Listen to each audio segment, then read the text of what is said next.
காண கிடைக்காத பொக்கிஷம்.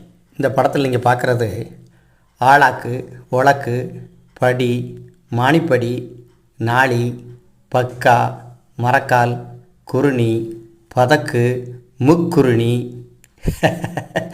என்ன ஏதாவது புரிகிறதா? ஒரு 40 வருஷத்துக்கு முன்னாடி நம்ம ஏரியாவில் பொதுவாக விவசாய குடும்பங்களில் தானியத்தை அளக்கிறதுக்கு, அப்புறம் எண்ணெய், பால் போன்ற திரவங்களை அளப்பதற்கு இந்த இன்ஸ்ட்ருமெண்ட்டெல்லாம் பயன்படுத்தினாங்க. நாங்கள் கூட கடையில் போய் ஏதாவது ஒரு பொட்டுக்கடலை பொரிகடலை வாங்குறோன்னாக்கே அது மானிப்பிடி கொடுங்க, ஒரு உலக்கு கொடுங்க, ஆளாக்கு கொடுங்க, அப்படி தான் கேட்டு வாங்குவோம். ஆக நம்முடைய முன்னோர்கள் இந்த முகத்தல் அளவைக்கு, அதாவது இங்கிலீஷில் சொன்னாக்க மெஷர்ஸ் ஆஃப் கெப்பாசிட்டி அப்படின்னு சொல்லுவாங்க. முகத்தல் அளவையை மெஷர்ஸ் ஆஃப் கெப்பாசிட்டின்னு சொல்லுவாங்க. அதற்கு பயன்படுத்திய இந்த இன்ஸ்ட்ருமெண்ட்ஸ், வெயிங் இன்ஸ்ட்ருமெண்ட்ஸ் தான் இதெல்லாம். ஆளாக்கு, உலக்கு, படி, மானிப்படி.